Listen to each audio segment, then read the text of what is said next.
Olá, sejam bem-vindos ao Deep Growth, o podcast que aborda com profundidade o crescimento acelerado das empresas. Eu sou Tayana Degmon Atay e hoje tenho o prazer de receber aqui o Lucas Vargas, fundador e CEO da Nomad.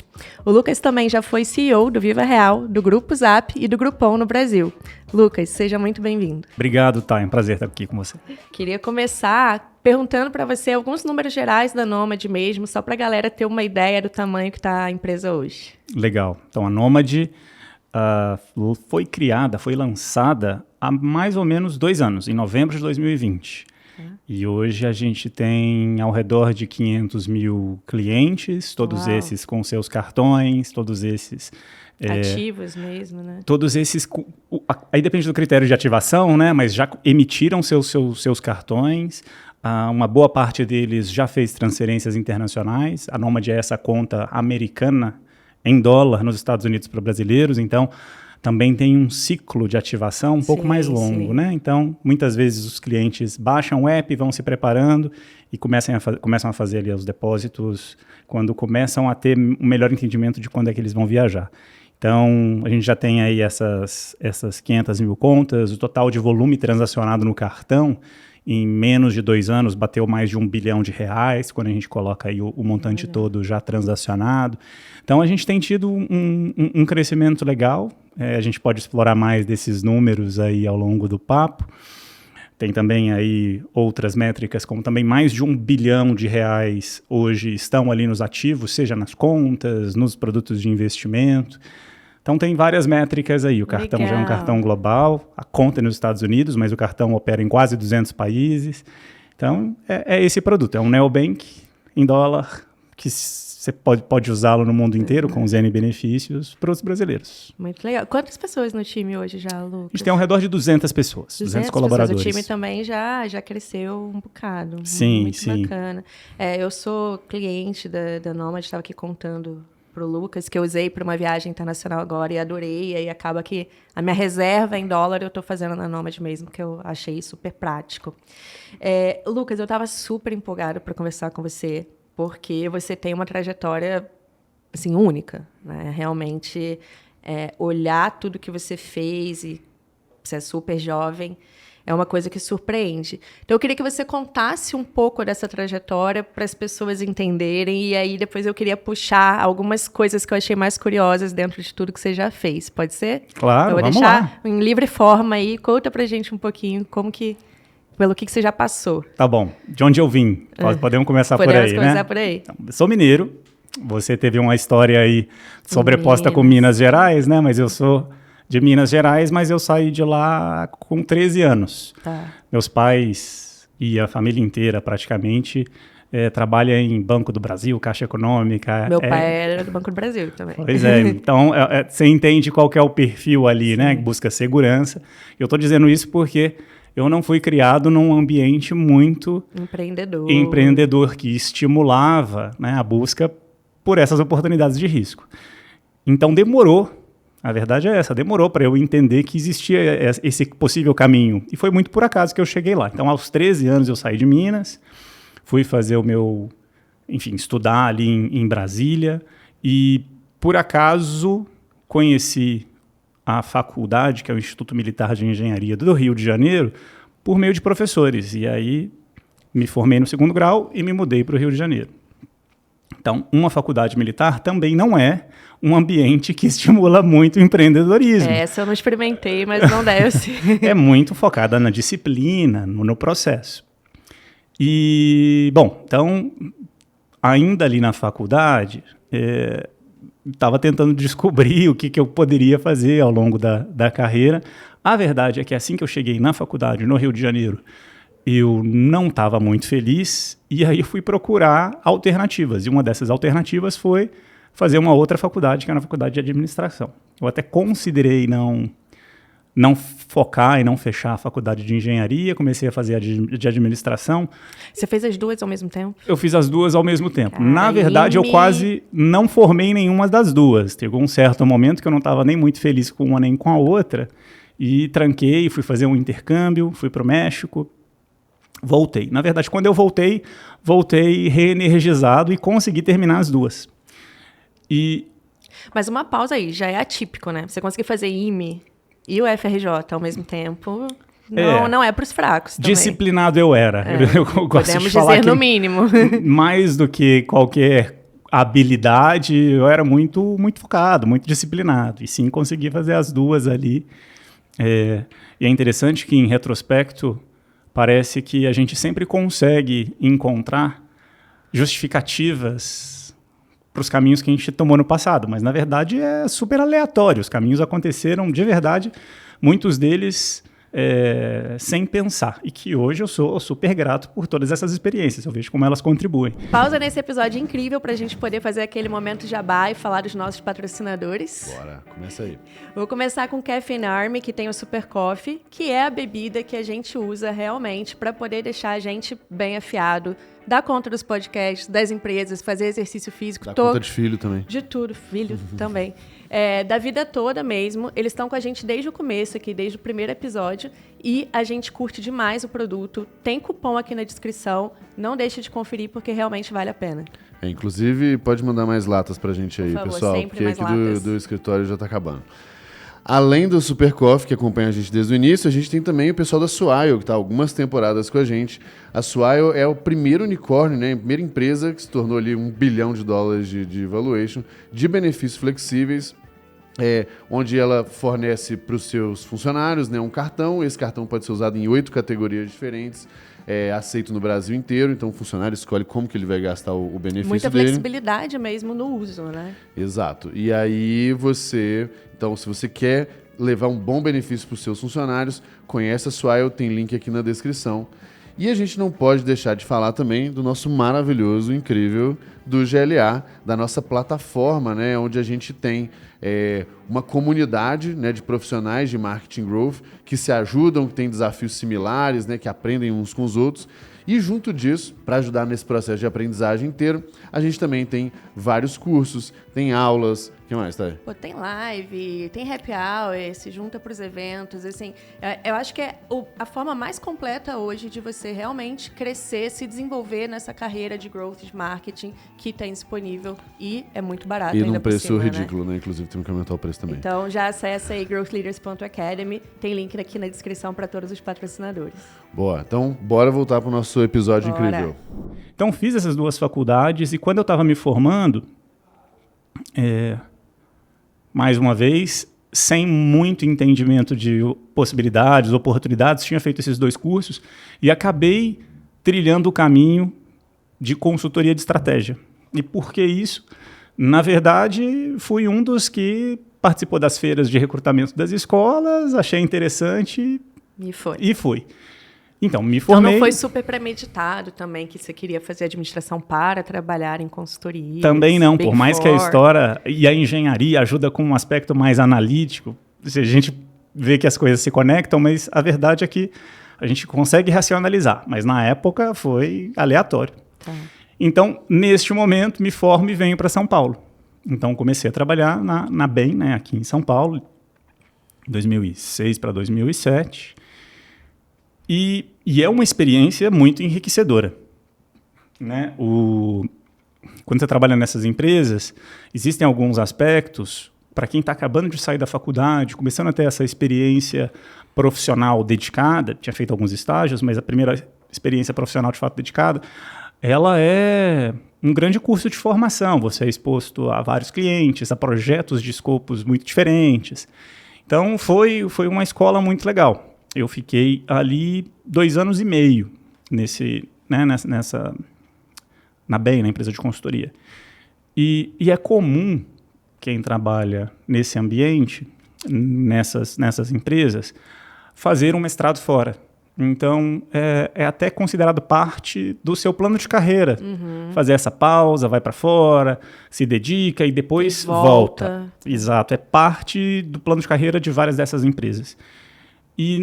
E aí, então, para mim, fazer esse mestrado fora era natural. Eu entrei ali e, assim como nas faculdades, eu não tinha, assim que eu entrei, um engajamento muito alto, na empresa de consultoria eu também tive um quê de sofrimento. Eu achei que, e reconhecia que a experiência era extremamente válida, mas eu tinha uma desconfiança que não ia fazer sentido O meu nível de engajamento não era tão alto. E eu ainda não sabia o que fazer. Mas como eu entrei e era natural, depois de 2, 3 anos, você fazer o mestrado fora, então beleza, vou ficar aqui, daqui a 2, 3 anos, vou para fora. E para muitas pessoas que vão para o mestrado, acaba sendo também lá fora, acaba sendo também um momento de pensar e descobrir e fazer possíveis mudanças de carreira. Isso foi 2009. Então, fui fazer o mestrado fora, em Harvard, apliquei para um monte de faculdade, passei só em Harvard, então tenho que... chato. Mas assim, 10 faculdades que você aplica e todas... Todas muito boas. Todas boas, e no fim, né, Harvard foi um negócio super legal, e aí ali para mim foi certamente a experiência que até aquele momento eu não tinha tido, de abrir de fato a cabeça, de explorar um caminho que eu nem sabia que existia, pela minha formação, de onde eu vim, os lugares por onde eu passei. E naquele momento, em 2009, vale a gente lembrar como que era no Brasil. O ecossistema de tecnologia ainda era muito pequeno, estava nascendo. Quando a gente pensa nos fundos de venture capital daquela época, eram muito poucos, né? Eu fiz um exit nessa época, mas eu lembro que era pouco, e foi aí também que veio uma atenção grande para o Brasil, 2009, 2010, começou a vir uma galera. Eu lembro do Júlio Vasconcelos, estava no Facebook na época, começando o Peixe Urbano, Exato. E aí depois veio Tiger, Excel, assim, vários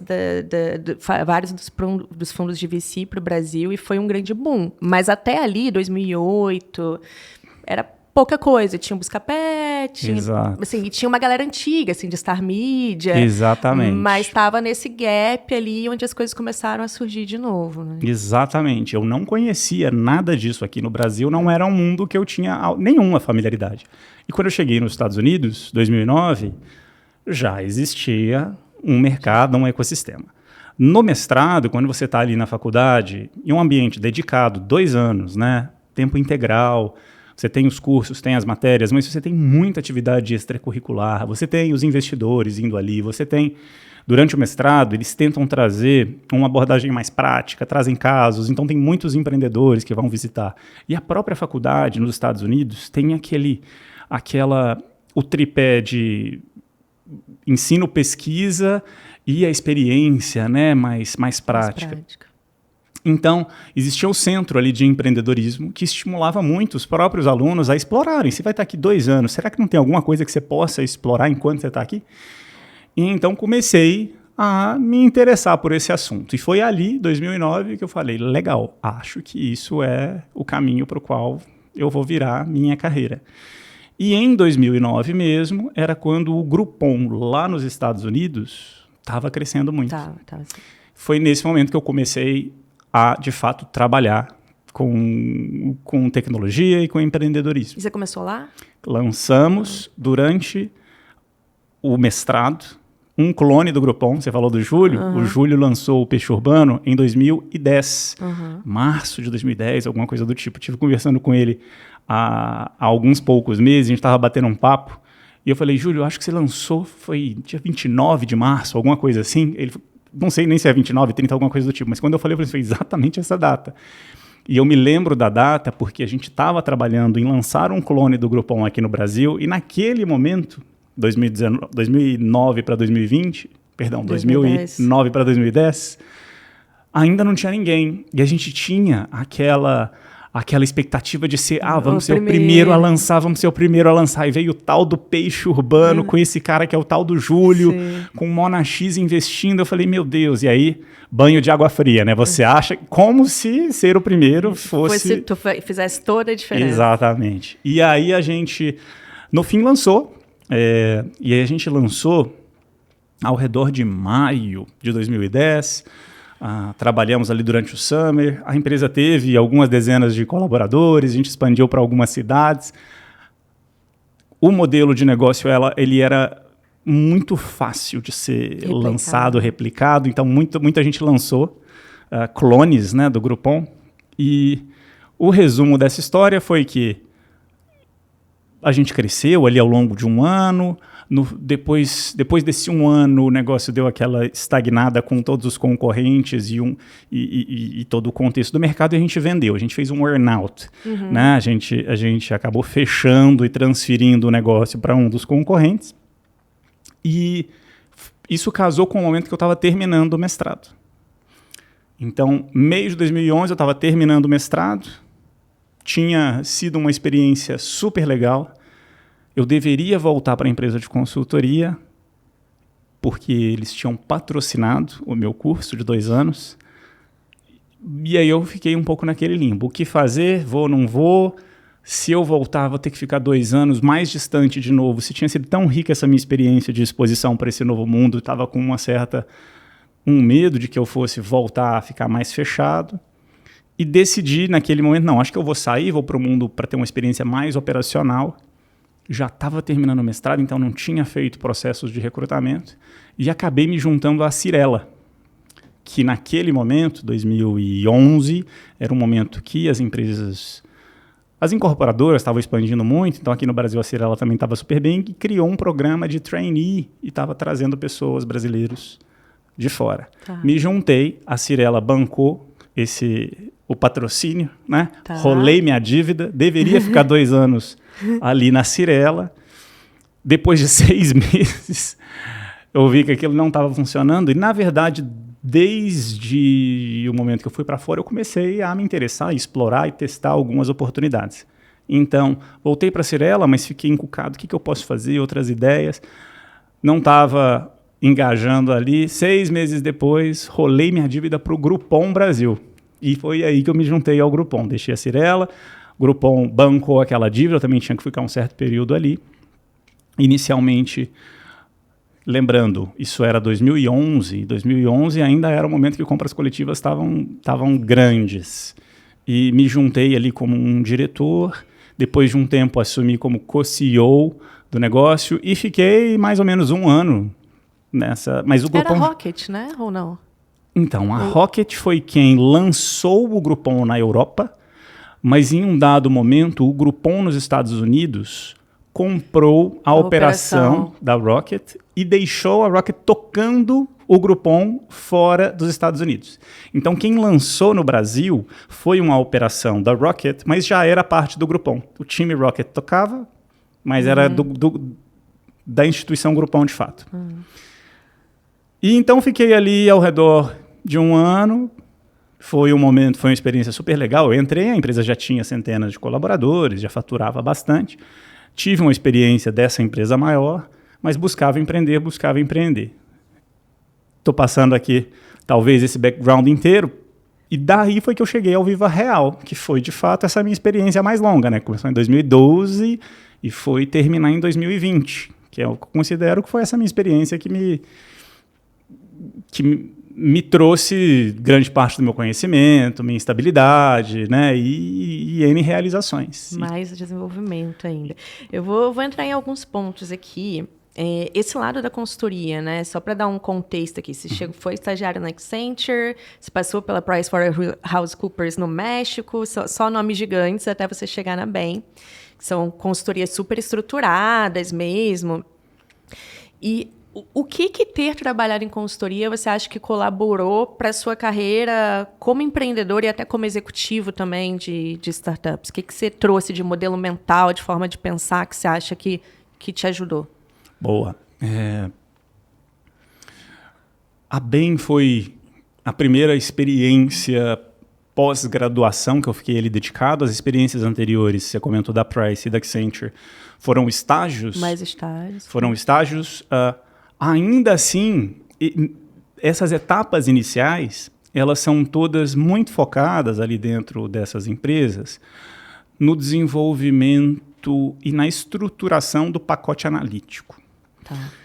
Todas elas buscam, no nível de entrada, dar uma equalizada, não só no conhecimento, na forma de abordar os problemas, porque os consultores estão ali normalmente para alavancar uma certa área dentro da empresa, trazer um conhecimento específico, E ter essa abordagem analítica é crítica nesses processos de consultoria.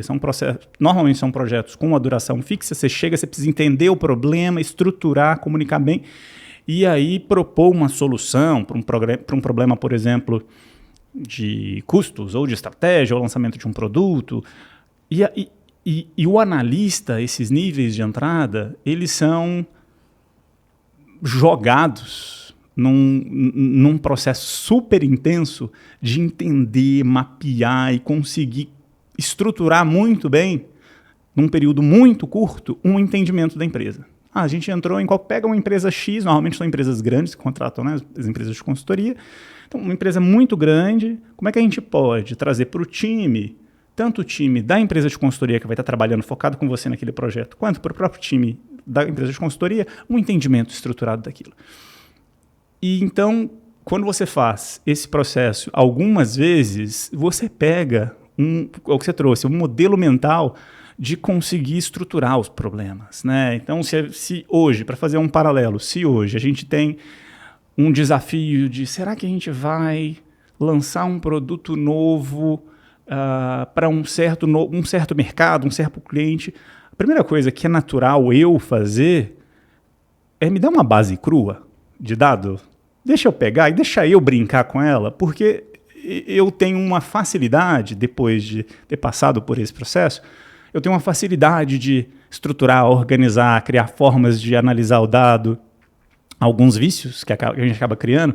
Então, para mim é muito comum eu mesmo querer se aprofundar, me aprofundar no dado, e olhar tabela, e olhar cruzamentos e relação entre os dados. Então, o que hoje é comum a gente ter, né, os colaboradores especializados, seja em análise de dados, seja em data science, aspectos associados a dados, naquela época não existiam esses cargos, mas a gente acabava fazendo um pouco do trabalho que hoje esses vários colaboradores podem fazer. Então, para mim, é super natural querer pegar o dado.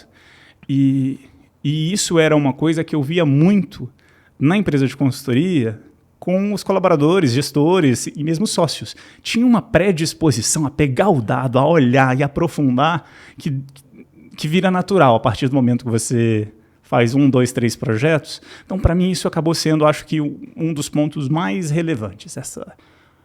O entendimento da importância, a habilidade de tratar e fazer isso quase que de forma impensada, irracional. Precisamos pegar o dado, a gente dá uma olhada. Processo mesmo. Porque eu ia te perguntar isso, né? Porque eu vejo que nos Estados Unidos rola esse cross bastante entre consultorias e até mestrado e startup, e aqui no Brasil é menos comum. O quanto isso dá para transbordar para a startup, onde talvez, dependendo do estágio que está, você vai ter menos dado, menos certeza, né? Mas ainda assim você consegue fazer muito do que você usava lá, você consegue trazer para o dia a dia na sua tomada de decisão.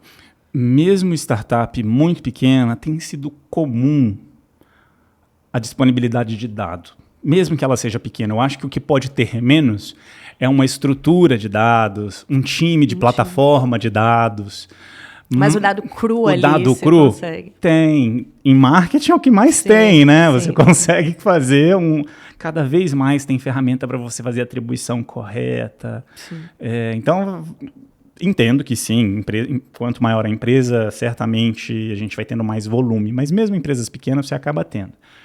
Um outro aspecto que eu acho muito, muito interessante quando você trabalha com consultoria é um quê de generalismo, né? Normalmente uma empresa de consultoria, ela tem um espectro de possíveis clientes e possíveis projetos e não necessariamente uma especialização muito grande. O analista que vai fazer projetos de corte de custos em empresas de varejo do Centro-Oeste. Não é assim, né? Então, a empresa de consultoria, elas tendem a ser enxutas e as pessoas, os talentos dessas empresas, elas tendem a ser Tem que olhar para mais de uma coisa. Seja uma função, uma indústria. É claro que, com o tempo, existe uma expectativa de especialização, mas, no início, analistas tendem a ser bastante generalistas. E quando você vai para uma empresa, para uma startup, num estágio inicial, que ainda está descobrindo qual é o produto adequado, nicho, os processos estão todos evoluindo muito rápido, eu costumo dizer que a taxa de crescimento acaba sendo a variável que mais contribui com as mudanças nas startups, né? Uma empresa que está crescendo 10% ao ano, que é uma taxa de crescimento alta, se a gente olhar o PIB do Brasil, essa empresa que cresce 10% ao ano, a taxa de mudança dos processos, da governança, ela possivelmente é uma fração de uma startup que cresce 10% ao mês. É possível que as mudanças que acontecem dentro de uma startup do período de um mês, que cresce um crescimento de 10%, seja equivalente a um ano. A um ano de uma empresa tradicional. Então, agora você coloca essa startup crescendo a essa taxa em um ano. É uma ordem de grandeza diferente a mudança que acontece dentro dela. Dito isso, um colaborador que entra numa startup que cresce a essa taxa, que seja 100% ao ano, e aí a gente não precisa ser aqui, focar na métrica específica, seja receita, número de colaboradores, base de usuários. Uma empresa que cresce nessa taxa, ela está mudando muito. E aí os colaboradores precisam estar, no mínimo, com o entendimento de que mudanças vão ser muito maiores e mais profundas do que uma empresa que cresce bem menos. E um consultor, tudo isso para dizer que eu me lembro muito dessa predisposição a daqui a 2, 3 meses vai mudar. Pode mudar tudo. O gestor, o time, a indústria, a empresa, o tipo de projeto, isso era super comum. Então, ter esse modelo mental já predisposto a dar alguma bagunçada na sua cabeça para que daqui a 2, 3 meses você entre de novo num novo desafio, esteja curioso por buscar, né, uma solução para aquele novo problema. Esse contexto ele se assemelha numa startup que está mudando o tempo inteiro e possível. Se você fizer o paralelo com as suas experiências, você vai certamente entender o que eu estou querendo dizer. Agora, Lucas, uma coisa, até saindo aqui do roteiro, que eu fico muito curiosa, assim, eu gosto muito de tentar entender o que está por trás da cabeça das pessoas, né? Como que você toma as suas decisões como CEO hoje da Nômade? Já foi, né, como a gente mencionou aqui, co-CEO do Groupon, Viva Real, Grupo Zap, que foi um grupo grande, né? É um grupo grande. Como que você faz para tomar decisões, não vou dizer sempre acertadas, mas mais acertadas possíveis dentro desse cenário de crescimento absurdo que você está falando? Boa. Você trouxe um pouco ali o lado de dados, mas tenta pegar algum exemplo aí na sua cabeça de alguma decisão difícil que você tenha tomado e se você puder tentar explicar um pouco o processo de raciocínio, como você constrói, sabe? Uhum. A minha reação imediata quando eu escuto a sua pergunta é menos como que é o meu processo de tomada de decisão para que a decisão seja a melhor possível e mais a mentalidade ou preparar a minha cabeça e de todos aqueles que estão envolvidos para entender que uma decisão é melhor do que a não decisão. E se a gente tomar essa decisão e ela estiver errada, se a gente tiver a mesma agilidade para tomar uma nova decisão, dado que a primeira não foi boa, pode não ter sido a mais acertada, a gente vai resolver esse problema rápido. Então, e hoje o contexto é diferente, eu estou falando hoje bebendo da fonte do que eu vivi, né, nos últimos anos. E eu acho que essa quase que tranquilidade, desapego, desprendimento em relação à expectativa de tomar uma decisão ótima e super acertada, só melhora com o tempo. Essa tranquilidade de tudo bem se a decisão não for a melhor, desde que a gente tome ela de forma rápida e que tome a decisão, né? Porque, por vezes, a gente posterga. E é natural, não estou dando nenhuma fórmula. É claro que, em alguns casos, a gente precisa de um pouco mais de dados, e de tempo, e de input. E a verdade é que, como CEO, tem um aspecto do dia a dia, da governança, que é o fato de a gente estar representando ali, ou tendo... Só pensando nos liderados, a gente está falando de matérias, de funções bastante diversas. Vai, né, do CFO para pessoas, marketing, tecnologia. Então, são N possíveis matérias. O marketing eu não citei, porque para mim o marketing é de todos com o espectro mais diverso. Que também passa por todas o as próprio áreas. marketing, né, tem um lado que é branding, que pode ser mais comportamental, criativo, tem um exato. lado mais numérico, Até alguns aspectos de growth que são bastante ali, especialmente mais recente, com online e tudo mais, a gente consegue ser mais específico. Então, para fazer o paralelo, seja dentro do marketing ou na empresa como um todo, eu como CEO, eu tenho que, no meu dia a dia, trabalhar com colaboradores aqui que, por vezes, têm muito pouco entendimento do que seus pares trabalham. E eu mesmo não sou especializado em tudo. Então, é natural que o meu processo de decisão seja, de partida, limitado, com informação limitada. Então, ele não vai ser perfeito. E eu acho que o tempo traz uma certa tranquilidade e maturidade para estar tranquilo com uma tomada de decisão, com a quantidade e acesso à informação imperfeito mesmo, esse processo, mas precisamos tomar. Então, tomemos e depois a gente revisita se necessário. Então, talvez, não é nem para fugir da sua pergunta. É porque quando eu vejo essa pergunta, a primeira coisa que me vem é... Mas eu achei excelente, porque é isso, na verdade, nenhum de nós sabe. E olhando em retrospecto, assim como você estava ali explicando, né, das suas decisões de faculdade, de carreira, que tudo faz sentido olhando para trás, quando a gente está ali no meio... Aí depois a gente consegue olhar e falar, não, olha, na verdade, essa decisão que foi errada, ela me levou a tal coisa. A gente sempre consegue achar um ângulo que faz sentido, né? Porque as coisas são assim mesmo. Exato. Mas eu achei excelente. Foi ótimo, porque é mais isso, né?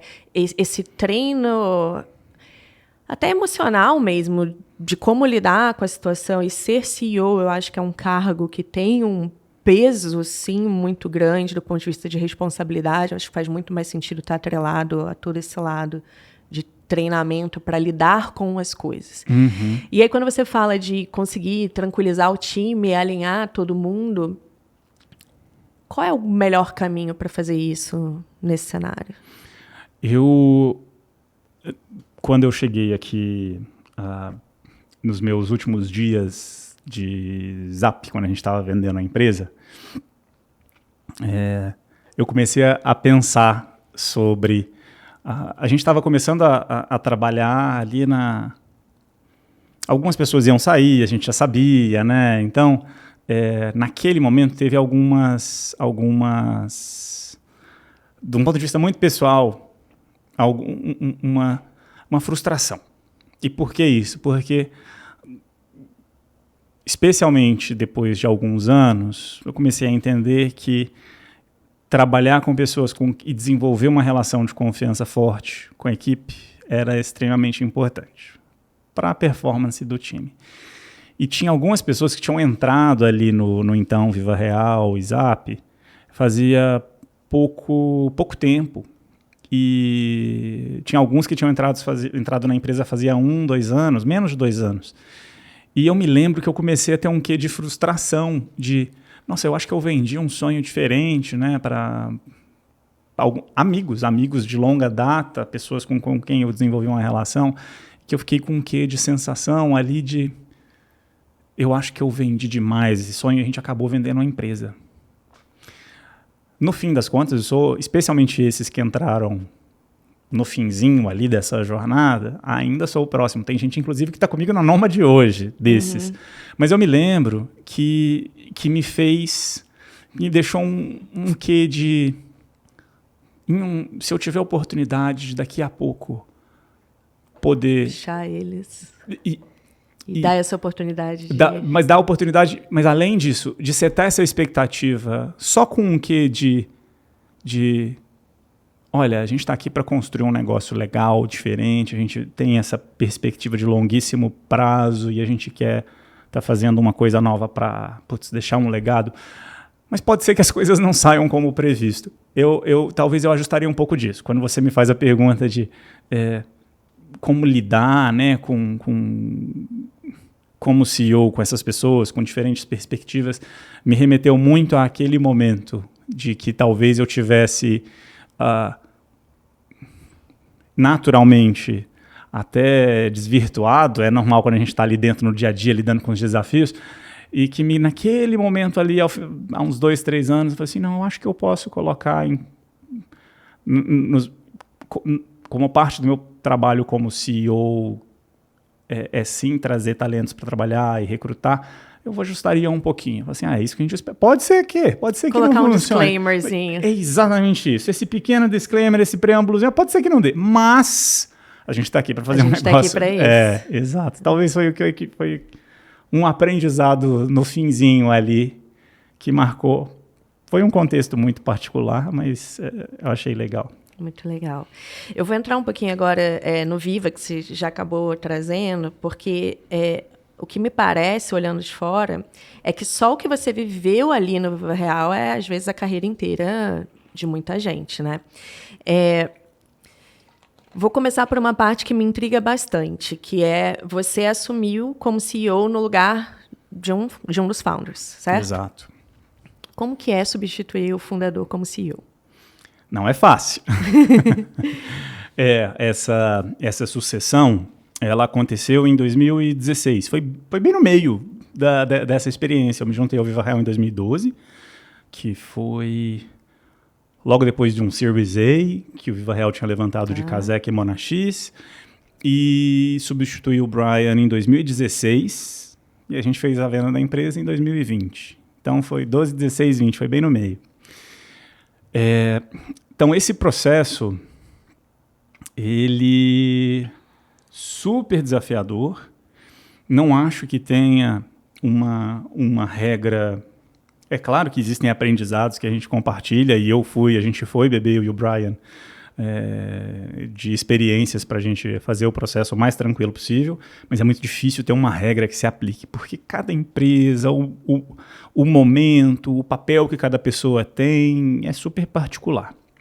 No nosso caso, vale lembrar que não estávamos em 2016 nesse mundo mais remoto. Então, o Brian, ele é americano, ele tinha saído já dos Estados Unidos fazia uns 10 anos e tinha essa pretensão de voltar em algum momento.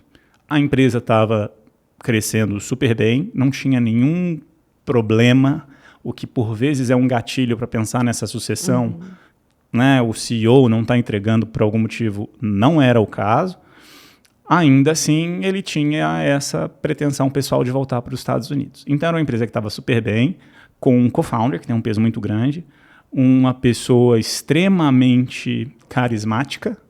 Porque o Brian tinha um papel forte mesmo, né? Ele fazia parte da personalidade do Viva. Sim, ele sempre foi a cara ali da empresa. Então, existia essa grande preocupação. Não, a empresa tá crescendo, está indo super bem. O Brian vai ser substituído. Peraí. Assim, qual que é a chance desse negócio eu não vir com um grande chacoalhão? Né? Então, a gente tinha essa preocupação. Na verdade, esse processo começou 2 anos antes.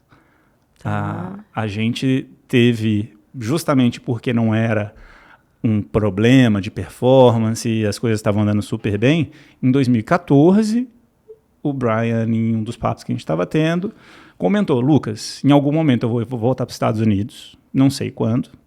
Você é o sucessor, que eu entendo que faz sentido para a empresa. Vamos trabalhar porque a gente sabe que tem desafios, assim, sejam particulares, meus, ou do contexto da empresa.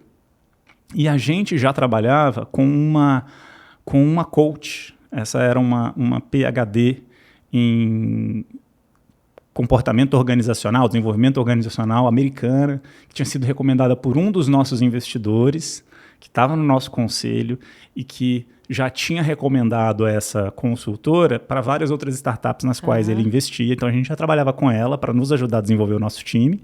E, então, neste momento, a gente decidiu, além de trabalhar com ela no desenvolvimento do time, a gente decidiu nós 3, eu, o Brian e ela, vamos trabalhar aqui num processo de sucessão. Vamos entender o que são os riscos, vamos entender o que eu precisaria desenvolver. A gente não sabia quando é que ia acontecer, se ia ser 1, 2, 3 ou mais anos à frente. A gente ia trabalhar nesse processo. Acabou acontecendo ali em 2016.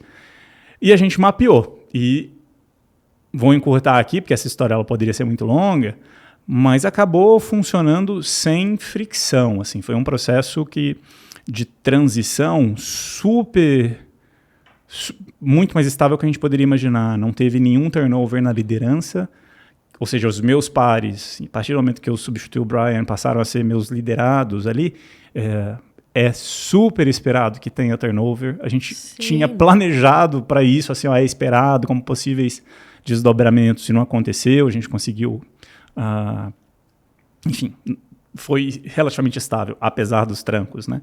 E por que eu menciono o não remoto? Porque o Brian foi para os Estados Unidos, continuou no conselho, a gente fazia reuniões de conselho a cada 3 meses, mais ou menos, e ele vinha, né, mais ou menos isso uma vez a cada trimestre, 2 vezes por trimestre. Se fosse hoje, certamente não ia ter necessidade da sucessão, porque a gente está num mundo mais remoto, né? Ele poderia ter continuado como CEO. Então a gente fez essa transição, ele foi para os Estados Unidos e, enfim, funcionou super bem. A gente buscou muita ajuda antes para tentar mapear também. E o momento ali dos anúncios, o momento...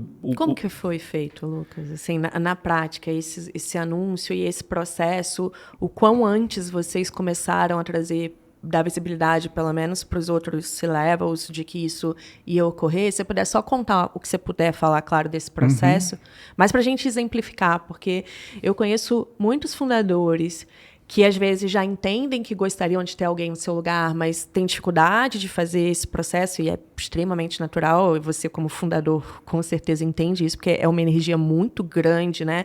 São características muito próprias que a gente coloca no negócio ao longo do tempo, quanto também pessoas que já foram cotadas e decidiram não pegar esse BO, digamos assim. É um desafio. É um desafio grande. Então, se você puder só compartilhar um pouco, né, acho que super importante a antecedência que vocês tiveram a oportunidade de fazer, o fato de não ter sido uma má performance é legal também, por um lado, apesar de trazer outros desafios, mas é legal porque, né, não tem essa questão do founder sair ali, de repente, mais para baixo, de alguma forma. Mas como que... Claro. Conta um pouquinho. Posso trazer alguns aspectos. O fato de o founder não...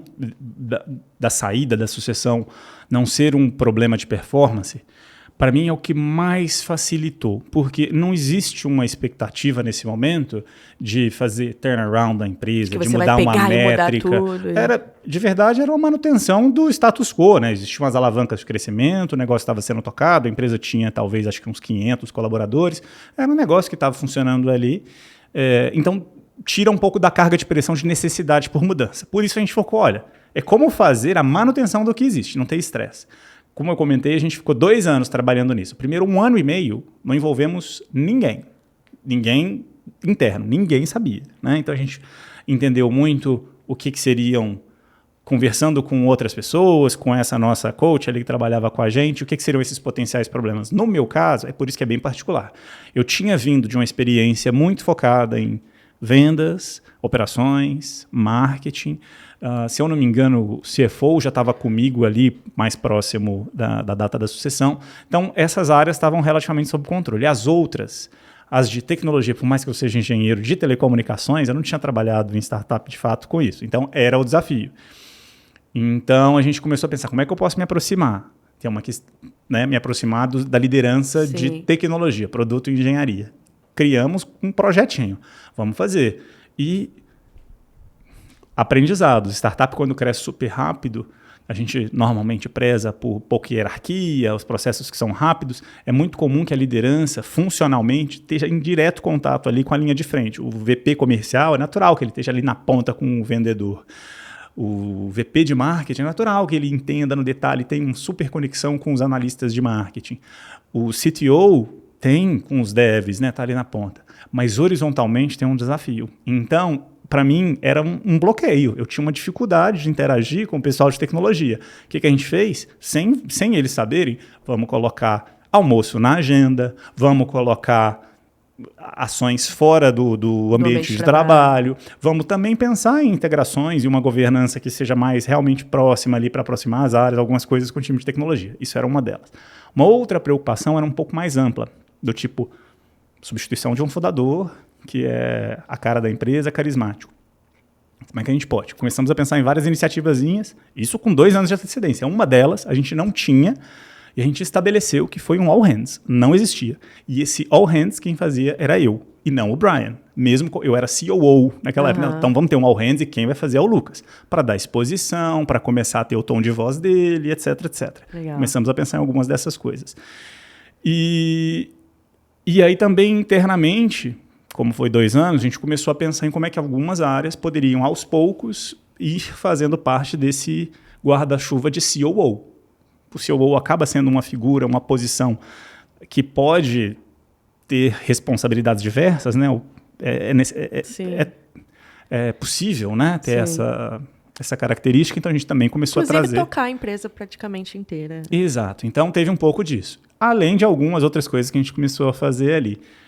Projetos que eram generalistas, lançamos um time que era multidisciplinar, que tinha, inclusive, engenheiro dentro desse time, e eu estava tocando esse projeto. Então, a gente começou a fazer algumas dessas ações. Legal. Quando faltava, acho que já uns 4 meses, a gente decidiu que seria ali no primeiro semestre de 2016, na virada do ano a gente começou a pensar. A gente tinha falado, você comentou do Júlio Vasconcelos, foi uma das pessoas com as quais a gente conversou para entender como fazer esse processo ali no momento do anúncio e da transição.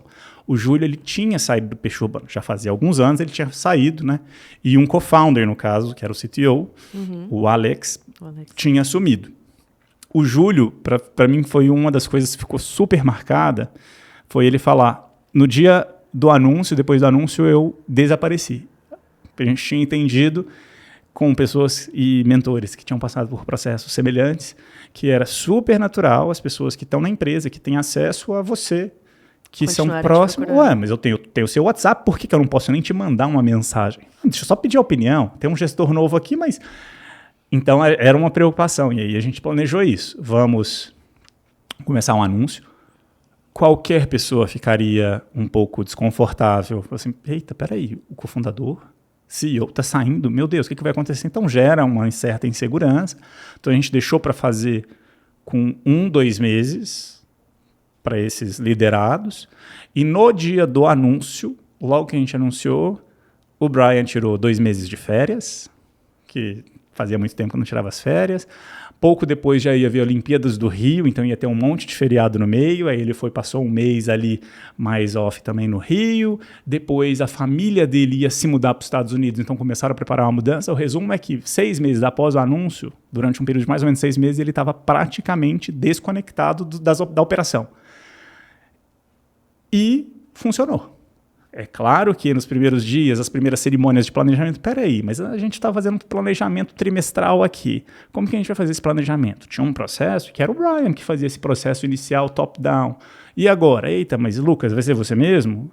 É natural, e a gente não pensa em 100% dos processos. Então, por isso que esse afastamento acaba sendo necessário.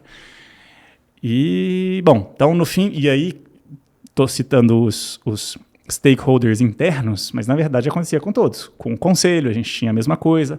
2 anos antes, eu já comecei a tocar a parte das métricas, né, da empresa.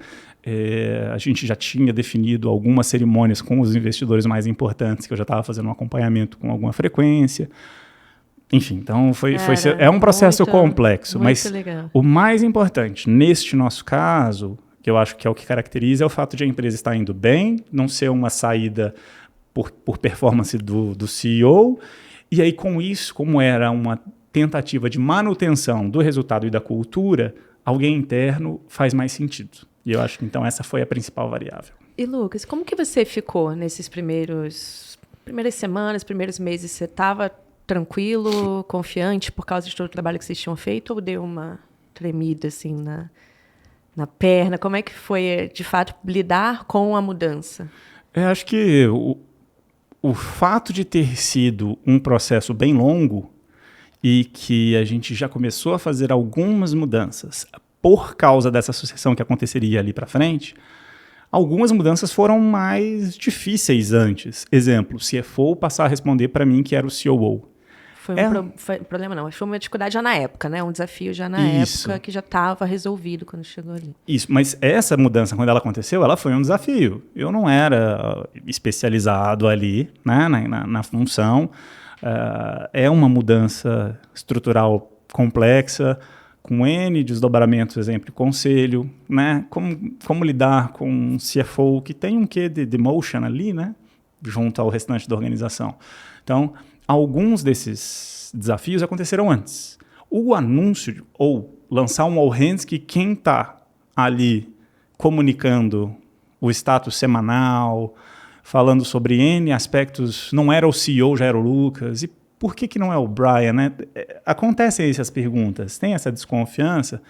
Então, vários desses desafios aconteceram antes.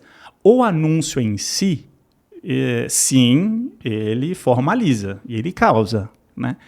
Para mim, o que mais me deixou não desconfortável, me deixou inseguro, foi quando a gente falava com os meus pares ou a liderança mais sênior e eles, que era natural, ficavam inseguros. Eu assim, eita, os meus pares, que é a liderança mais sênior, é natural que a gente espere um quê de suporte, apoio. Não, vamos fazer dar certo. A gente é que é a liderança sênior.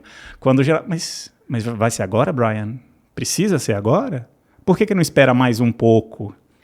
Então, mas eu acho que é a mudança em si, né? Não é o ser você, mas é o não ser o Brian. Acho que é mais sobre isso. Mais uma vez, voltando ao aspecto de que não tinha nenhum problema na organização. Estava funcionando. Então, vai perder aquilo que funcionou até então. Então, acho que sim, mas causa, por mais que a gente tente, causa essa insegurança. Legal.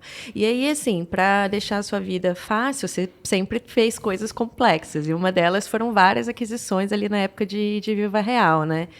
O quanto que essas aquisições eram planejadas mesmo como parte da estratégia de growth, e como que você conseguiu ajudar também para dar certo, porque também é um processo que pode ser muito custoso para todos os envolvidos, e a integração entre as equipes, o que fica de um lado, o que não fica. Então, se você puder trazer um pouquinho da sua experiência também, porque eu acho que a aquisição é uma das avenidas de crescimento mais faladas, mas que pouca gente fez com tanta frequência quanto você já teve a experiência, né? Sim, e eu acho que ter uma mudança ali no mindset para trazer esse caminho como sim uma potencial alavanca para ajudar na estratégia original, que normalmente é orgânica. Ninguém faz uma startup pensando, vou começar um negócio, uma solução, e daqui a pouco vou fazer aquisição de empresa. Você não pensa nisso, né? Então, o natural é fazer um processo de expansão orgânico. E no caso do Viva Real, até mesmo na minha responsabilidade inicial, a gente tinha uma empresa que funcionava, que tinha criado ali um produto Viva Real 2012, SEO ainda era um campo muito virgem naquela época. Para o mercado imobiliário, então, para classificados digitais, os concorrentes não focavam nisso. Viva Real pegou ali esse caminho, estava dando super certo, e aí a gente estava com uma estratégia de expansão orgânica. A gente investiu zero em performance até 2015, se eu não me engano. Então, o playbook ali ele era o mesmo. Ia para uma cidade, criava conteúdo, fazia eventos com profissionais do mercado imobiliário, trazia os anúncios com uma estratégia freemium. No início era gratuito, populava os anúncios, depois ficava bem ranqueado e aí gerava retorno e depois podia cobrar. E a gente foi fazendo isso cidade após cidade. Então, os dois primeiros anos, 2012 a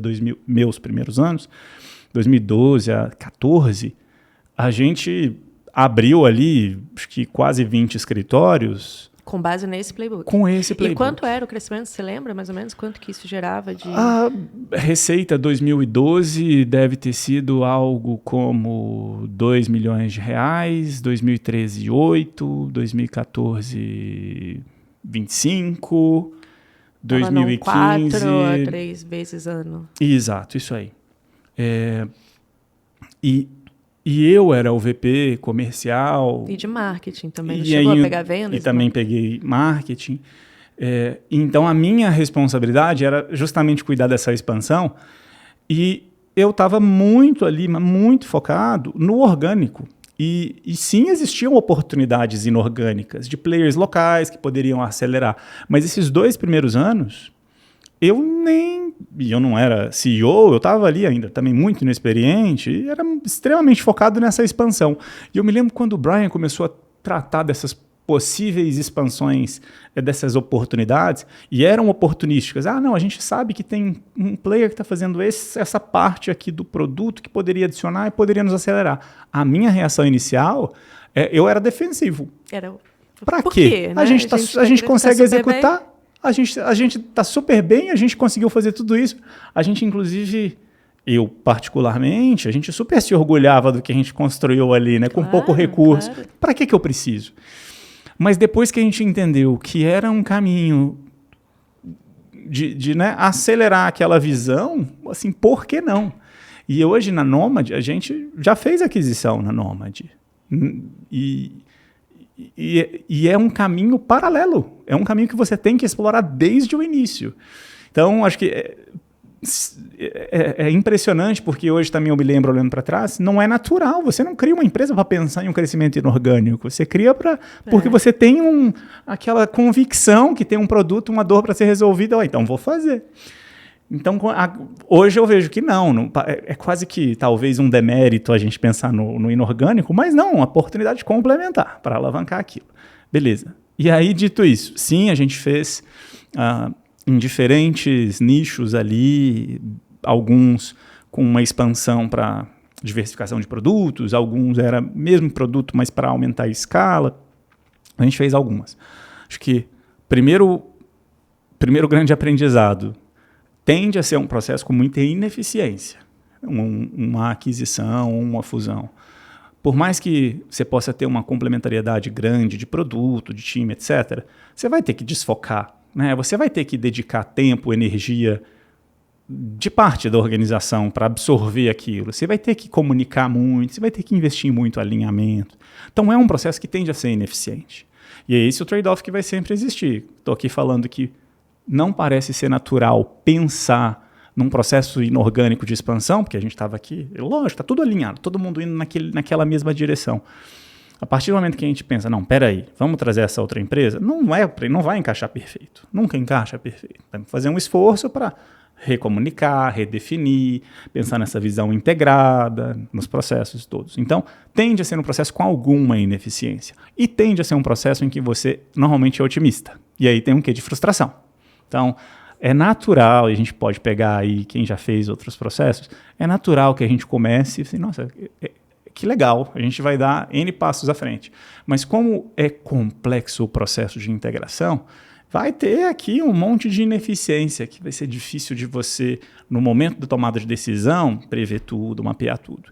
Então, com o tempo que você começa a fazer, é entender que, legal, super otimista, mas vamos colocar mais tempo, mais dinheiro para integrar, um período mais longo para conseguir capturar todas aquelas sinergias, porque tende a ser assim. E quando a gente está aqui super focado no deal, na transação, às vezes a gente não consegue. Acha que é mais legal do que é. Exato. Mas para quem estiver pensando em fazer crescimento nesse formato, quais as principais dicas que você tem? Assim, acho que uma você já trouxe, que é, cara, né? Vai gastar mais, vai levar mais tempo. Tem algumas outras que você acha que podem ser legal de compartilhar? Acho que principalmente essa parte de integração cultural e de pessoas, sobreposições. A última que eu falaria é pessoas. Então, para mim, ela é a mais importante. Você já falou, tende a ser o ponto menos compreendido, que a gente menos dá atenção no início, e normalmente onde quando tem problema, potencialmente, é falta de atenção ao ponto de pessoas. E podemos explorar ele já em mais detalhe. Mas talvez o que eu, fazendo algumas vezes esse processo, comecei a entender o valor é em ter uma estrutura, em um processo de fato formal que a gente chama de integração, nesse processo de fusão ou aquisição, um processo formal desde o início e que começa antes do fechamento do deal. Do contrário, o negócio vai desandar, tem potencial de desandar. E por que isso? O processo de aquisição, quem talvez nem todos tenham familiaridade, mas tende a ser um processo com algumas etapas. Não é a gente negocia, pode ter uma empresa pequena, em que o fundador da empresa controla a empresa e toma a decisão, normalmente, uma startup que tem fundos por trás, que é o caso da gente, né? Você vai precisar fazer uma aprovação em conselho, possivelmente, se você for pagar com um pedaço em equity, vai ter diluição dos acionistas atuais, então você vai precisar fazer uma assembleia para formalizar com a maioria dos... Então tem processos, né? Vai ter uma diligência para entender se os números eram aqueles, vai ter que mapear alguns possíveis riscos. A gente já sabe que no Brasil tem... né? Trabalhista e tudo Exato, mais. essas questões tributárias, trabalhistas têm que entender muito bem, já tem que estimar o que são possíveis custos associados, contingências e depois passivos que podem vir. Então, é um processo que não é super Trivial. rápido, não é trivial.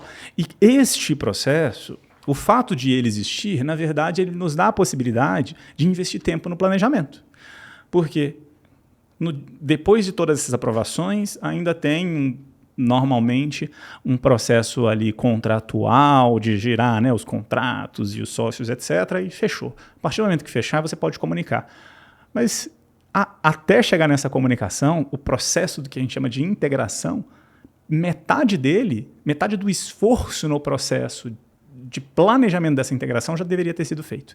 E ele começa com essa declaração e esse mapeamento e uma documentação muito clara de qual que é essa visão integrada dessa empresa, porque por mais que a empresa seja pequena, é claro que se for a gente falando de pouquíssimas pessoas que você conte na mão, é quase como se fosse um mega recrutamento, eu não estou falando disso, estou falando de uma integração de, a partir de algumas dezenas de pessoas, a gente vai ter que investir em comunicar, em alinhar os diversos times, em mapear o que são essas expectativas e ir criando quase que um repositório dessas informações que vão ser usadas para comunicar para a empresa, no caso, se for uma aquisição, a empresa que está sendo adquirida e a empresa que está interna, para definir muito bem quais são as expectativas de sinergia. Por vezes não existe nenhuma sinergia de custo, mas tem uma sinergia de receita. E como que você vai definir o que é uma primeira hipótese disso? E depois como você vai refinar, porque você vai precisar empoderar o time que vai executar. Não adianta vir com um top-down, o CEO ou quem quer que seja falou que a gente vai conseguir aumentar em X% tal métrica. Mas se não for de fato refinada bottom-up, quem que vai se empoderar dessa métrica? E os times que vão precisar ser envolvidos? Então é quase que um novo processo de planejamento e budget que você precisa começar a fazer ele antes do fechamento. Então tem uma necessidade de começar a pensar nesse plano integrado. Algumas das etapas de integração que envolvem comunicar, você vai ter feito antes, comunicar a liderança sênior, por exemplo. Então, não vou entrar aqui no micro, mas esse processo de planejamento, ele é crítico para que no dia do fechamento dessa transação, você já tenha avançado, envolvido e mobilizado. Você tem as principais respostas, né? Porque chuva de dúvidas de todos os lados. Exatamente. Internas, externas. Exatamente. E normalmente uma grande parte desse processo é ao redor de pessoas.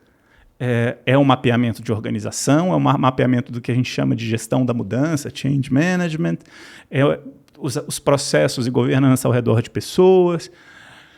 E a gente, por vezes, acho que hoje tem sido muito forte nesses meus processos mais recentes, mas por vezes a gente esquece que E a gente tem uma tendência natural do ser humano não querer se envolver com um grande problema antes da hora. Joga para baixo do tapete. Mas e os combinados? Enfim, problemas de pessoas a gente tende a jogar para baixo do tapete. E o que a gente faz agora? Não, peraí, é o primeiro que eu quero lidar. Exemplo, você vai fazer aquisição de uma empresa. Para quem que essa pessoa vai responder? É o tipo de pergunta que é assim, não vamos falar nisso agora. Depois a gente não, como? Não, tem que falar agora. Estamos te comprando aqui essa empresa. Como que a gente, no mínimo, os fundadores, para quem que eles vão responder? Qual que é a primeira hipótese? Se for um problema, não vamos nem fazer o deal.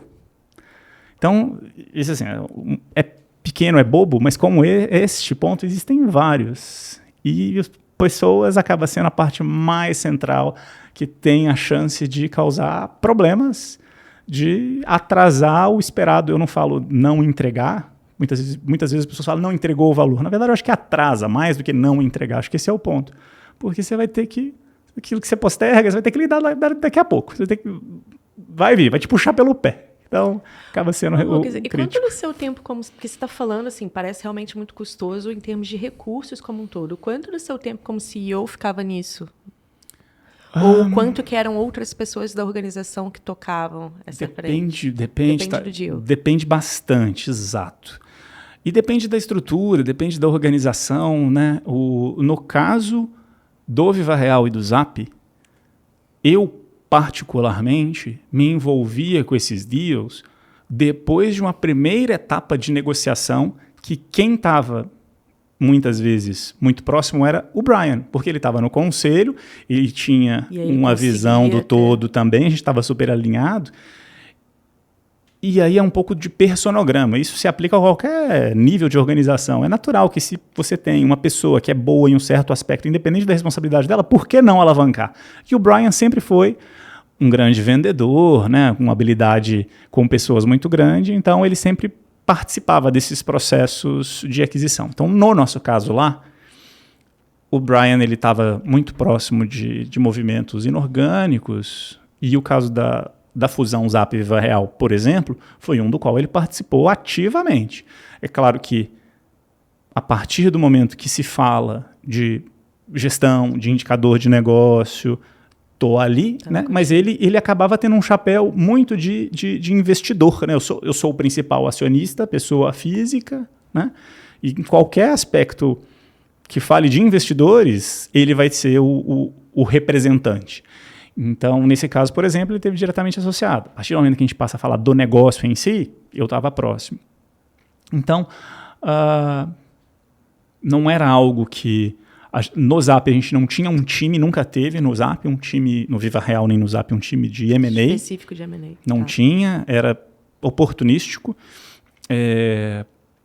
Mas aí eu acho que depende muito da empresa, né? Sim. Se você tem uma empresa cujo fundador é alguém que tem experiência nisso, ou um CFO que trabalhou com M&A, vai ter, né? Naturalmente, eles vão tender a puxar. Aloca na cabeça, já está predisposto. Então, é o tipo de responsabilidade que, especialmente em estágios iniciais, faz sentido alguém mais predisposto ter um pouco daquela responsabilidade. Difícil você ter um time dedicado no início, né? Legal, Lucas. E aí, assim, depois de várias aquisições e fusão, né, com o Zap, formando o grupo Zap, como que foi a decisão de vender para o OLX? Vocês venderam para o OLX, se eu não me engano, né? Exato. Como que foi o processo e por que você tomou essa decisão junto com o time, com o conselho? Legal.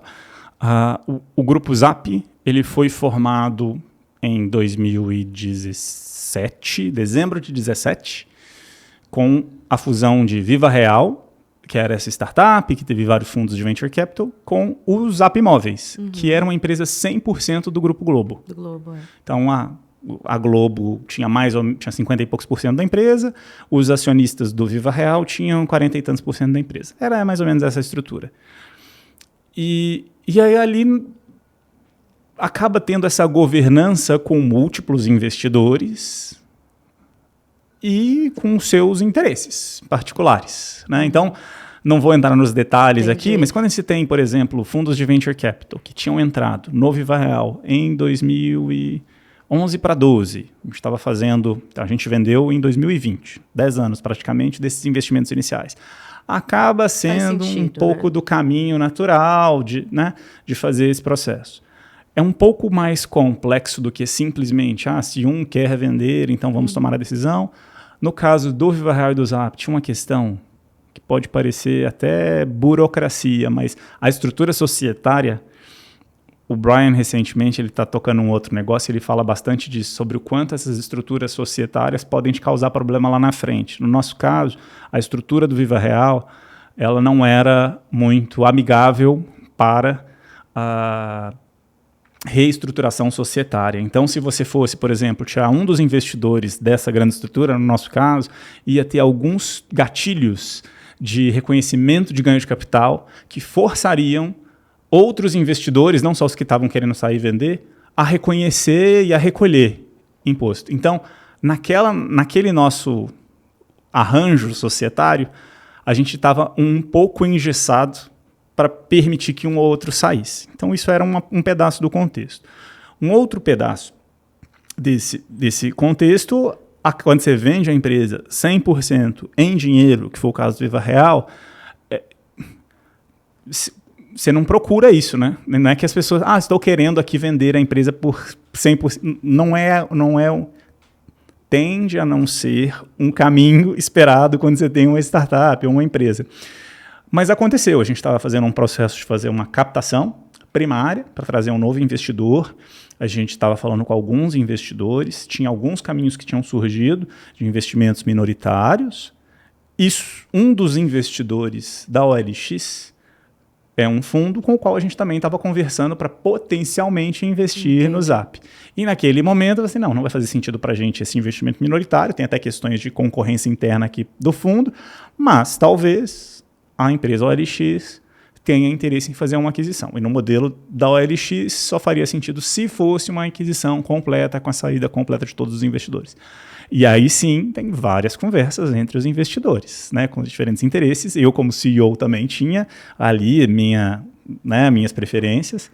Naquele momento, eu nem era o favorável a fazer a venda. Eu preferiria manter a empresa e estava super engajado com as novas eras que viriam a partir dali. E como que é o disagree and commit num caso tão grande como esse? Mas é natural, acho que a empresa, depois de tantos ciclos, e aí vale pensar e entender também a estrutura, né? Eu era um CEO, não era fundador, então a minha participação na empresa e as classes das ações então, eram limitadas. Então, era mais um dos N stakeholders. Assim como existem vários investidores ali, não tinha nenhum investidor que tinha mais de 50% da empresa. Então, acaba sendo um processo natural de negociação sempre. Mas eu acho que um ponto importante é que quando você tem num processo de tomar decisão, se você tem societário, como é esse o caso, se você tem, que seja 5, 6 pessoas, que a gente vai tomar uma decisão grande, se 2 vão ser de alguma forma forçados a ficar ali, você não quer ficar naquele ambiente com algum desconforto. Então, é mais natural. Tudo bem, né? Vamos fazer. Podemos fazer. E não é que seria um deal ruim, né? A empresa foi vendida por 3 bilhões de reais. Então, foi uma super história e Muito viramos bem. a página ali. Foi legal. Muito legal. A última pergunta só sobre isso, que na verdade até já me leva, porque eu queria conversar sobre Nômade também, é como que você fez e como que você está fazendo agora na Nômade também para formar um time executivo que permita tanto crescimento e tanta captura de oportunidade, né? Porque foram muitas coisas que vocês fizeram ali e pelo que eu vejo a Nômade fazendo, me parece que também você precisa estar com a equipe muito certa ali para conseguir tomar essas decisões rápido e capturar as oportunidades. Qual que é a receita do bolo? Difícil, viu? Tá? Nossa, formar time é um desafio constante, né? Então, ali no Zap Viva Real, a gente teve um baita desafio que foi a fusão das duas empresas e que naquele momento era uma fusão que a gente chama fusão de iguais, né? Cada empresa tinha mais ou menos 600 colaboradores. A gente foi criar uma nova empresa. Naquele momento, as sinergias ali, a sobreposição, produtos, até a gente tinha 3 unidades de negócio, cada uma das empresas tinha as mesmas 3 unidades de negócio. O número de pessoas era uma sobreposição muito grande. Parte do valor que se via na negociação era, sim, uma sinergia de custos. Então, a gente já previa uma redução do time. E no time executivo, principalmente. Então, a gente ficou mais ou menos metade ali dos dois lados. As coisas evoluíram com o turnover mesmo depois dessa racionalização do time. Definiu-se o time que ia ficar. Ao longo de um ano, a gente teve um atrito, e aí, natural, as divergências de cultura. Né? Não me sinto parte da nova empresa. Exato, porque não era nem a empresa A nem a empresa B, né? Então, enfim, é comum nesses processos. E então ali a gente teve naturalmente um processo que as duas empresas cresceram muito, né? Não é que as duas empresas cresceram, tinha uma empresa de 600, outra de 600, que se juntaram, ficaram com 1.200, a gente fez um corte, baixou para algo com 800. Então o time expandiu. A receita das duas, a gente pega e soma. Então, N aspectos da empresa cresceram muito. Então, e o fato de ter tido esse turnover no nível executivo fez com que a gente abrisse ali a possibilidade de trazer pessoas mais sêniores para a organização também. Então, a gente teve um momento ali, uma virada de chave, que nos forçou a buscar talentos, né? Pessoas mais sêniores para a organização. Então, não acho que sejam a melhor, especialmente o pós-fusão, não é o melhor exemplo, não é uma referência muito natural, né? Você faz uma fusão de iguais, você criou um monstrinho novo, que é quase que um processo ali muito, como é que eu posso dizer, de junção, quase de dois corpos, né? Muito forçado, né? Que você precisa colocar esses grupos para se trabalhar. Então é diferente. Não acho que é muito referência. Mas sim, os momentos novos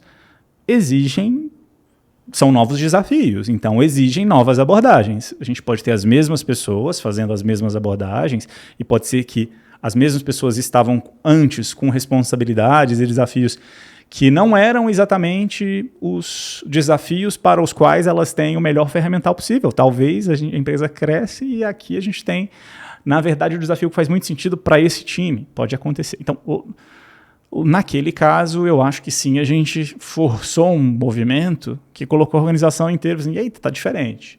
E foi parte da evolução.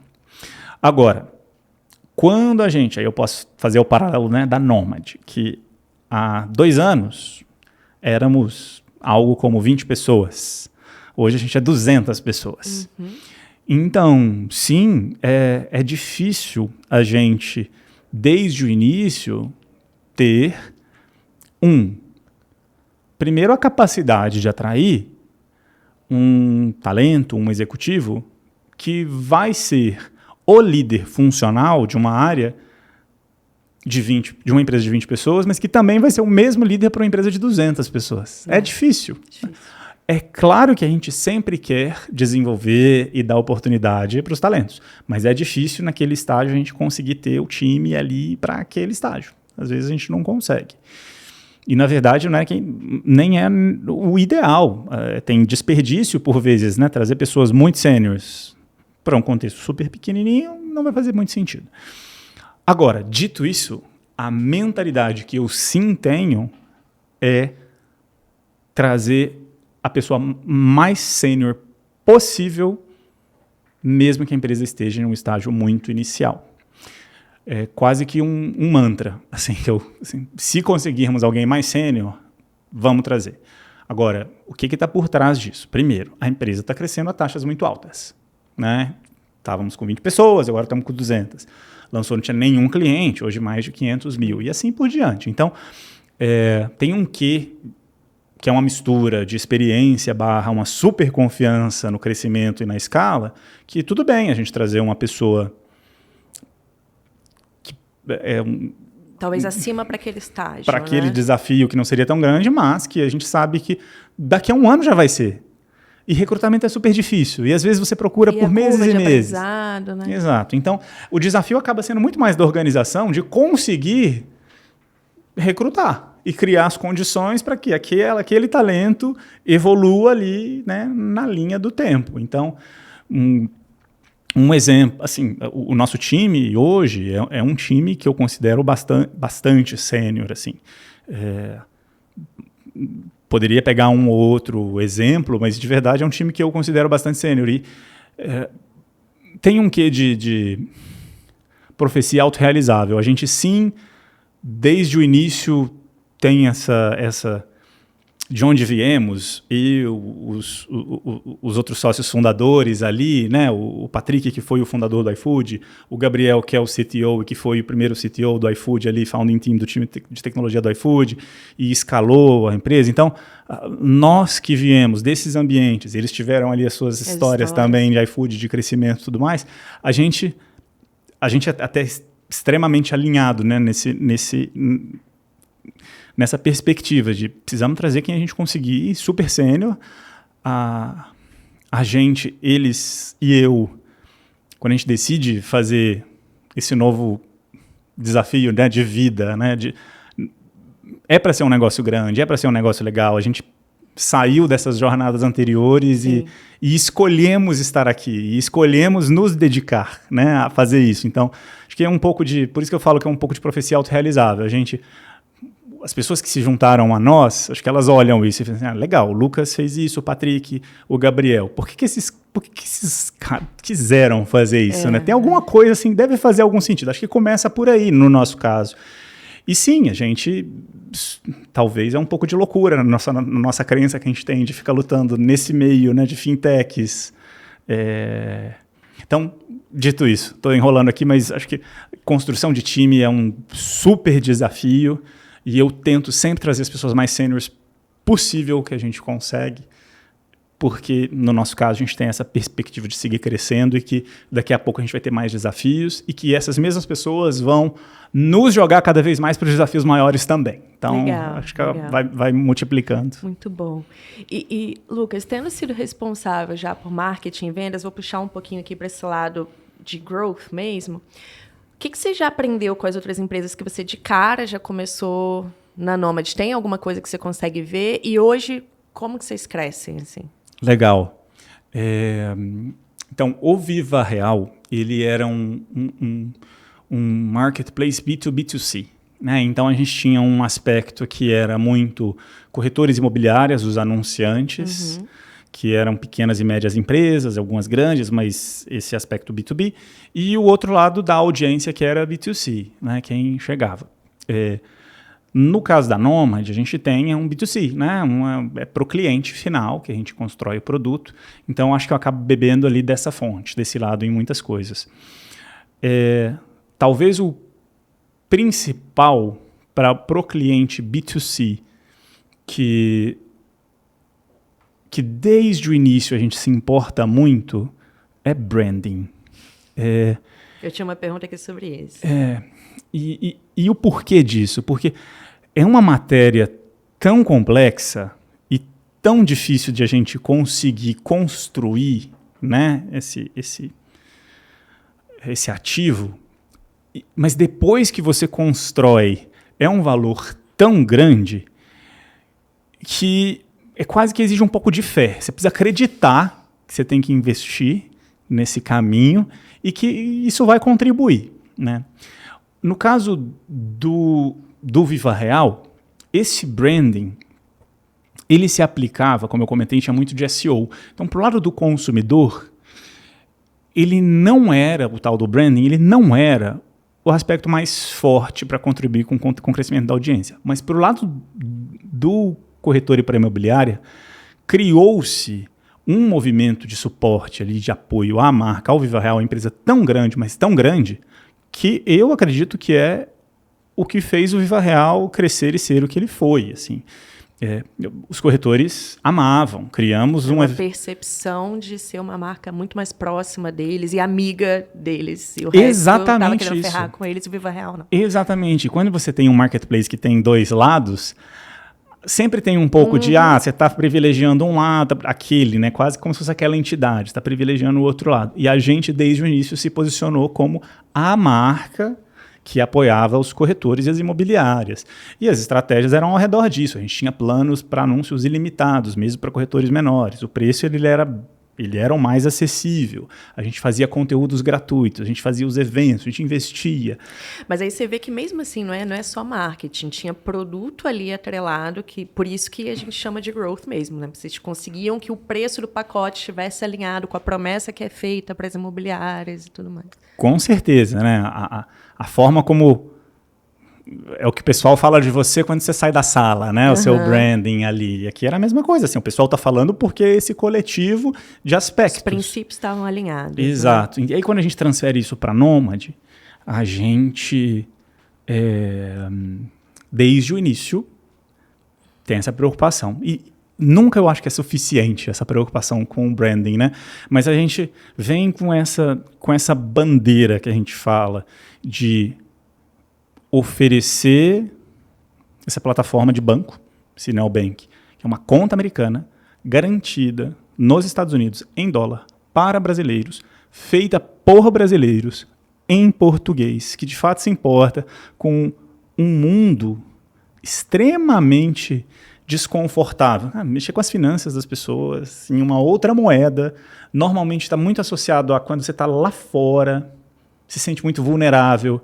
Então, construir essa percepção de que essa marca, esse produto vai de fato te ajudar, é importante. E aí a gente investiu em vários aspectos, que vão desde...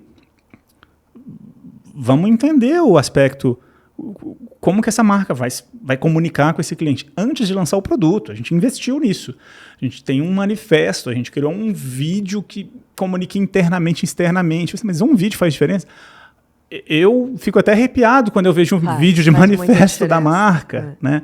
A gente investiu a gente é fintech. A gente está remoto. Ainda assim, a gente tem uma presença local nos Estados Unidos. A gente começou com essa presença local em Orlando, porque é a cidade onde a gente recebe mais brasileiros que vão para fora do mundo, é Orlando. E a gente tem ali aquela presença física para apoiar o pessoal ali, né? E a gente está construindo uma sala VIP em Guarulhos para também ter a presença física para apoiar. Tem um aspecto da conexão física que é importante. Então, estou trazendo só algo como se fosse projetos, iniciativazinhas aqui, mas que estão super associados a como a gente pode ser percebido por parte do cliente. Então, acho que o branding tende a ser aquele diferencial que nas startups, por vezes, é esquecido. Você sabe que, assim, eu sou... Hoje em dia, né, eu sou mais vista como uma pessoa de growth, mas foi movimento natural por ser empreendedora, então eu era de marketing, mas eu estava envolvida com produto, com negócio, com finanças, então foi natural, e depois deram um nome para isso, porque que eu fazia, que era transversal. Mas eu também sou conhecida por falar de branding, não por ser especialista, porque eu não sou, estou longe de ser, mas porque justamente em startups, eu acho que faz uma diferença absurda, né? Então, na Maxmillias, que era B2B2C, a gente tinha construído uma confiança, as pessoas não sabiam, era um negócio que parecia bom demais para parecer verdade. O meu caminho foi esse. Eu lembro de uma conversa com o Max, que era, não, mas como que a gente vai mensurar isso? Eu falei, cara, por favor, eu não quero te prometer nenhum número em cima disso. Se a gente tiver combinado que você vai ter zero expectativa de que o resultado vai ser imediato, que eu vou ter como te comprovar, eu sigo. Se não tiver um board, também é complicado. E a gente fez, eu acho que foi muito bom. E rendeu frutos por muito tempo, inclusive em épocas que a gente precisou parar de investir. A gente conseguiu manter o negócio vendendo por muito mais tempo por causa da relação que a gente tinha conseguido construir. E eu acho que as startups, às vezes, pecam... Porque a gente pensa assim, quando a gente está fundando um negócio, eu não tenho dinheiro suficiente, talvez eu ainda não esteja tão capitalizado, né? A Nômade hoje já está, mas tem coisas que você pode fazer que às vezes são os projetos, são a forma de pensar, a forma de alinhar o time para fazer, de todo mundo saber o que a marca significa, onde você quer chegar, que já fazem uma baita diferença. Né? Então, não é motivo. A gente fala em investir em branding, não precisa ser... Não é ter uma campanha Não na é TV. ter uma campanha offline, não é isso, entendeu? Exatamente. Talvez o exemplo que eu acho que diz muito sobre branding por muitos anos, a Cristina Junqueira no Nubank, o cargo dela era VP de branding. Co-founder, eram 3 ali, né? O Davi, o Ed CTO, o Davi CEO, e ela com esse nome de branding. Eu acho que isso diz muito sobre o que é o Nubank hoje, né? E sobre como eles, desde o início, davam a devida importância ao tema. E é engraçado porque as pessoas falarem assim, mas o Nubank não investiu em marketing. Assim, oi? Né? Depende, o que era investir em marketing, né? A gente está falando de comprar milhões e milhões em mídia ou a gente está falando de toda essa atenção que eles sempre deram para a marca, para os valores? E a minha pergunta era não era tão direta, mas eu imaginei que fosse chegar nisso, que era, eu acho que todo mundo tem essa sensação de já ter ouvido falar da Nômade. Apesar de ser uma empresa de 2 anos. Então, de como que vocês estavam conseguindo conquistar isso, eu acho que você já deu a resposta. Né? Legal, mas podemos falar até mais específico sobre isso, em parte. Fala. Acho que essa quase que esse sentimento, né, e essa percepção da importância acaba propagando nos vários aspectos. Mas conta um pouco, então, como que vocês estão conseguindo esse efeito? Pois é, então... 2020, a gente lançou em novembro de 20.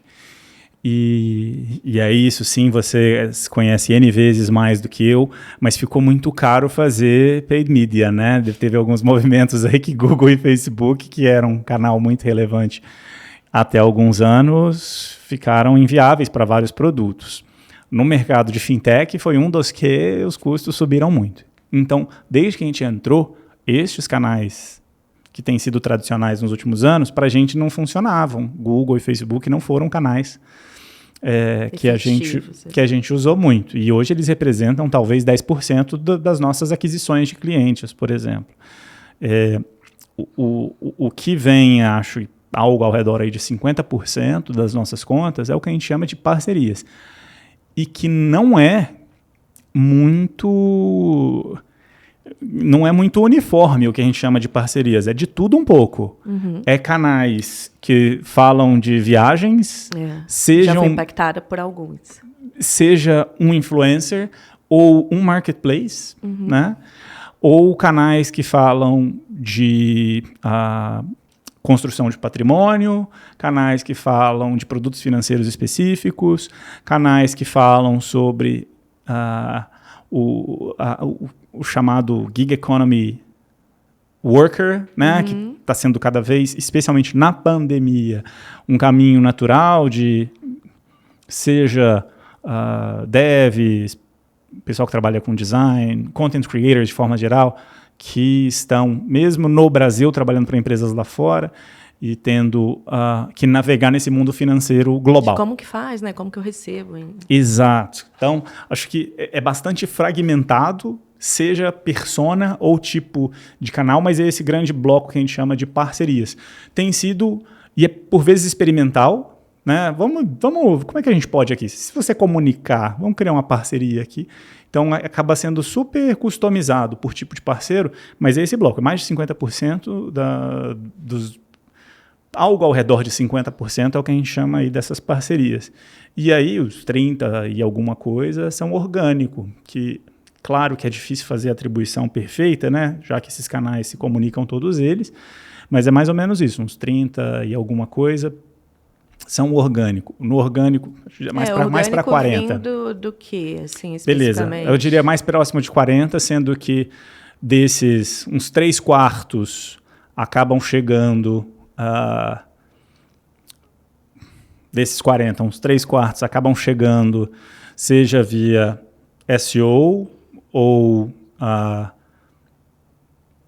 um pouco de presença física em alguns locais onde a gente está, por exemplo, ou canais que a gente acaba não conseguindo traquear desses parceiros, por exemplo, e uns outros, 1/4 deste orgânico, member get member, ou seja, membros que recomendam de fato. Já está conseguindo crescer. Exato. Então, mas o ponto é o canal que eu acho 2, 3 anos atrás, né, o online paid marketing ali, para a gente, desde o início, não é. E aí eu confesso que a gente até se distanciou um pouco. A gente continua testando e tem, sim, um pouco de aquisição por ali, mas é difícil. A gente não tem achado nenhum canal que seja, por enquanto, destes, economicamente competitivo frente aos outros. E eu acho que enquanto vocês tiverem como crescer os outros, né, Exato. Seguir nisso. Exato. E para a gente encaminhar aqui para fechar, qual que... Acho que eu quero fazer 2 perguntas.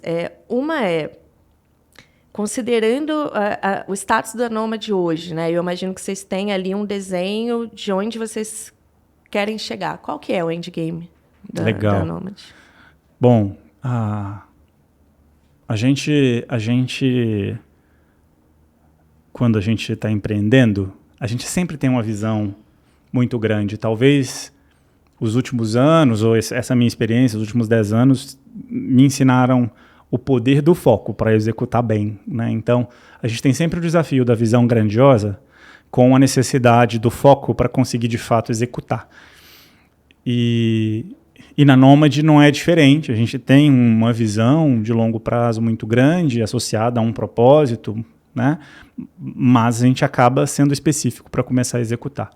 Essa visão de longo prazo, ela parte aqui de um questionamento. O que a gente imagina que vai ser o mundo financeiro daqui a 5, 10 anos? Imagina tudo que aconteceu nos últimos 5, 10 anos. Então, Tá mudando tanto, né? está mudando muito rápido, deve continuar mudando. Então a gente imagina um mundo daqui a 5, 10 anos bastante diferente do que a gente vê hoje, tanto no âmbito doméstico quanto no âmbito global. No âmbito doméstico, e o Brasil é referência em várias coisas, só olhar o Pix, né?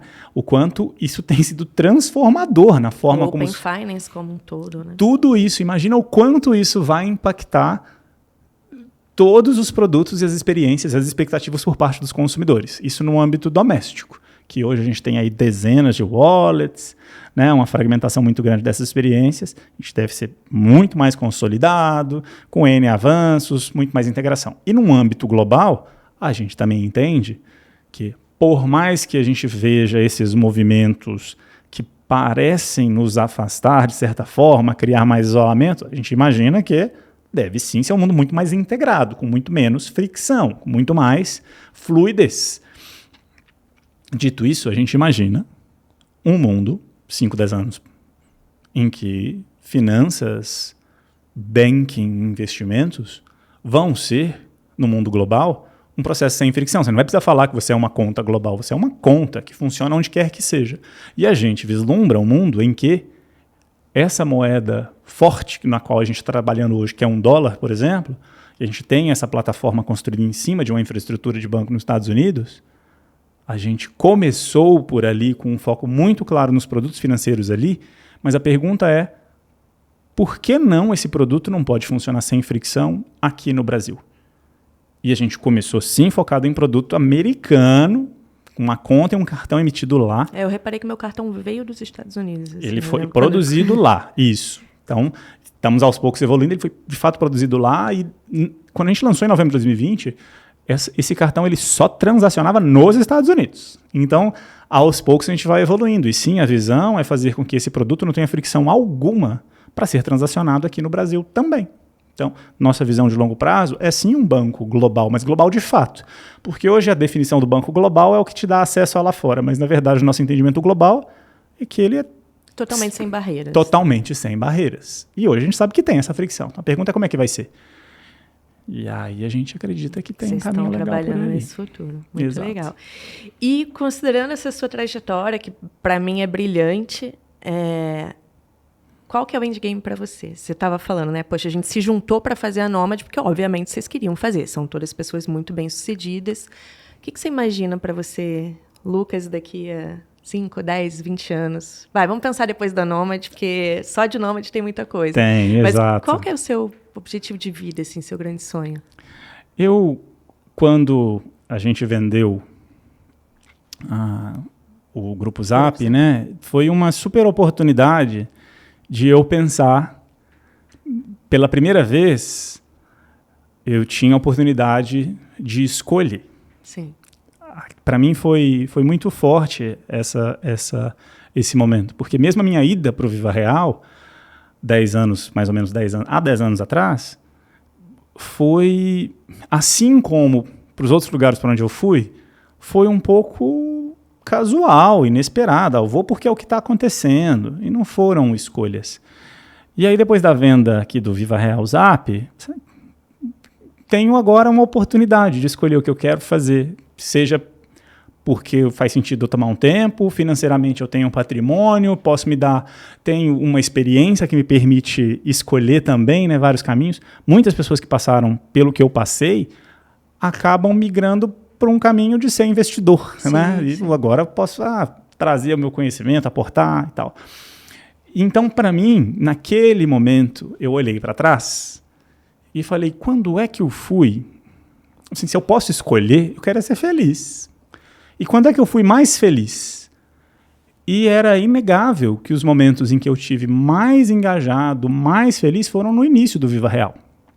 E eu fui tentando entender o porquê, né? E para mim foi isso. Então, como é que eu posso replicar isso numa empresa que faturava 2 milhões de reais, né? Que tinha poucas pessoas e que ao longo de alguns anos ali sofreu muito com falta de caixa? Não era isso que fazia a diferença. Eu fui tentando olhar.